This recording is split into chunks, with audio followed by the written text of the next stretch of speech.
Hi friends, this is Vinson. நம்ம சேனலுக்கு உங்களை எம்பரன் இருக்குது. நம்ம சேனல் வந்து பார்த்தீங்கன்னா உங்களோட கெரியரை செட் பண்ணுறதுக்காக தான் 12th ஆர்ட்ஸுக்காக முக்கியமாக நிறைய வீடியோஸ் கொடுத்துருக்கோம். ரெகுலராக நம்ம சேனலை ஃபாலோ பண்ணுங்கள். மறக்காமல் இந்த வீடியோக்குள்ளே வந்தீங்க அப்படின்னா நம்ம சேனலை சப்ஸ்கிரைப் பண்ணி வச்சுங்க. வரக்கூடிய நாட்களில் நாம் போடக்கூடிய வீடியோஸ் வந்து உங்களுக்கு ரொம்பவே ஹெல்ப்ஃபுல்லாக இருக்கும். நீங்கள் வாட்ஸ்அப் குரூப்பில் ஜாயின் பண்ணல அப்படின்னா இன்னமும் ஜாயின் பண்ணுங்கள், சரியா?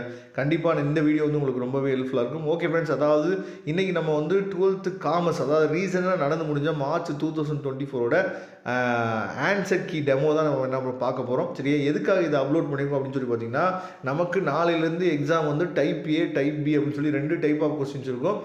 1 மார்க் மட்டும் என்னன்னு பார்த்தா சஃபில் பண்ணி கொடுத்துருப்பாங்க. நல்லா நீங்கள் ஒரு விஷயம் தெளிவாக புரிஞ்சுக்கணும். அதாவது கொஸ்டின் நம்பர், ஆப்ஷன், ஆன்சர், இது மூணுமே நம்ம கரெக்டாக இருந்தால் மட்டும் தான் நமக்கு வந்து ஆன்சர் கிடைக்கும் உண்மையை பொறுத்த வரைக்கும். ஏன்னா நிறைய பசங்க ஆப்ஷன் பி எழுதிட்டு ஆன்சர் சி எழுதுவீங்க. ஏதாவது ஒன்று ரைட்டாக இருந்தாலும் நம்ம ரைட் வாங்கிக்கலாமே அப்படின்னு சொல்லி நினைப்பீங்க. ஆனால் அப்படி கிடையாது.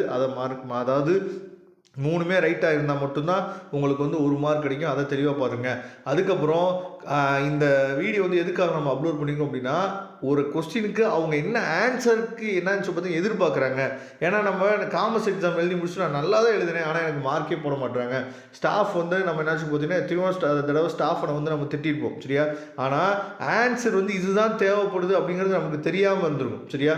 அப்போ இந்த ஆன்சர் கீ நீங்கள் பார்த்துட்டீங்க அப்படின்னா உங்களுக்குள்ள ஒரு ஐடியா கிடைக்கும். அதனால தான் நம்ம அடிக்கடி சொல்லக்கூடிய விஷயம் என்னென்னா, தியரி பேப்பர் எழுதும் போது differentiate between question, types of questions, அதுக்கப்புறம் யூசஸ், அதாவது பயன்கள், யூசஸ், சரியா? இந்த மாதிரி கொஸ்டின்ஸ் வந்துச்சுன்னா விடாதீங்க அப்படின்னு சொல்றதுக்கு காரணம் என்னன்னா, ஃபுல் மார்க் நீங்கள் வந்து என்ன சொல்றது ஈஸியாக எடுத்துக்கலாம், சரியா? இப்போ வந்து 2 மார்க் கொஸ்டின்ஸ் வந்து பார்க்கலாம். இதில் நல்லா நீங்கள் கவனிச்சுங்க. அதாவது 21வது கொஸ்டினுக்கு ப்ராக்கெட்டில் கொடுத்துருக்காங்க பார்த்தீங்களா, எனி 2, ஏதாவது 2 எழுதுனீங்க அப்படின்னா 2 மார்க். காமர்ஸை பொறுத்த வரைக்கும் இதுதான் வந்து பியூட்டியே, சரியா? நீங்கள் வந்து நிறைய ஆன்சர்ஸ் இருக்கும், அதில் ஏதாவது 2 எழுதுனா போதும், ஏதாவது 3 எழுதுனா போதும் அப்படின்னு சொல்லிட்டு அவங்களே என்ன பார்த்தீங்கன்னா கொடுத்துருப்பாங்க, சரியா? அதனால தான் இந்த ஆன்சர் கீயை நம்ம என்ன பார்த்தா செக் பண்ணணும் அப்படிங்கிறதுக்கு காரணம் வந்து இதுதான். அதே மாதிரி இப்போ 26வது கொஸ்டின், 27வது கொஸ்டின்லாம் பாருங்கள், எனி 2 எழுதுனீங்க அப்படின்னா போதுமானு சொல்லி கொடுத்துருக்காங்க.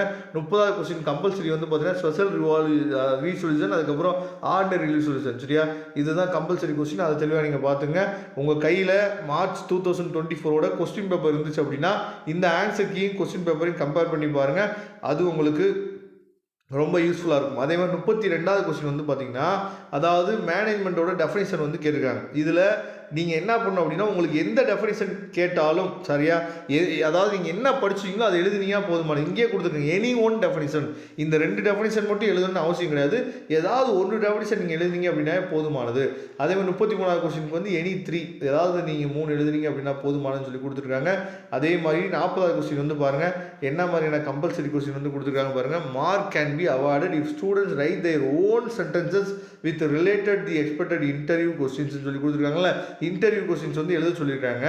அதாவது ஓன் சென்டென்ஸில் அதுக்கு ரிலேட்டடாக எழுதினாவே 3 மார்க் கொடுங்க, 3 பாயிண்ட் போட்டு எழுதுனாங்க அப்படின்னா 3 மார்க் கொடுங்கன்னு சொல்லி சூப்பராக கொடுத்துருக்காங்க பார்த்தீங்களா? அதனால தான் சொல்கிறது, அதாவது அவங்க என்ன எதிர்பார்க்குறாங்களோ அதை நம்ம எழுதணும் அப்படின்னா நமக்கு வந்து முழு மதிப்பெண் கிடைக்கும்.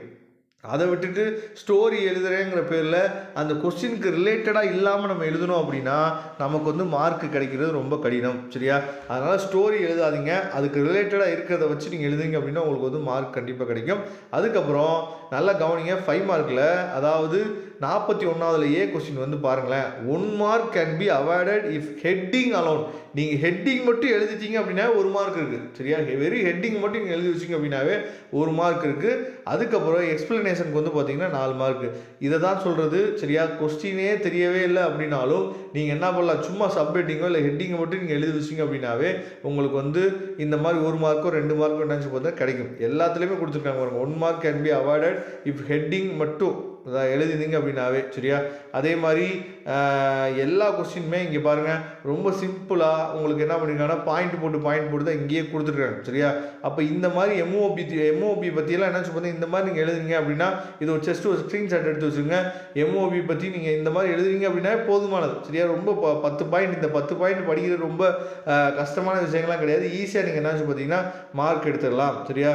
அதனால தான் அதாவது ஆன்சர் கீயை நம்ம என்ன பார்த்தா அப்போ செக் பண்ணி பார்த்துக்கணும், சரியா? அதுக்கப்புறம் இந்த மார்ச் 2024 கொஸ்டின் பேப்பரை ஒரு தடவை நல்லா பாருங்கள். இதோட பிடிஎஃப் லிங்க் நான் டிஸ்கிரிப்ஷன் பாக்ஸில் கொடுத்துருக்கேன். கொஸ்டின் பேப்பரையும் இந்த ஆன்சர் கீயும் வச்சு நீங்கள் ஒரு தடவை ரிவைஸ் பண்ணிங்க அப்படின்னா உங்களுக்கு அது ரொம்பவே யூஸ்ஃபுல்லாக இருக்கும். Thank you friends. நெக்ஸ்ட் வீடியோ பார்க்கலாம். அதுவரை உங்களுக்கு விடைபெறுவது உங்கள் நண்பன் வின்சன். தேங்க்யூ.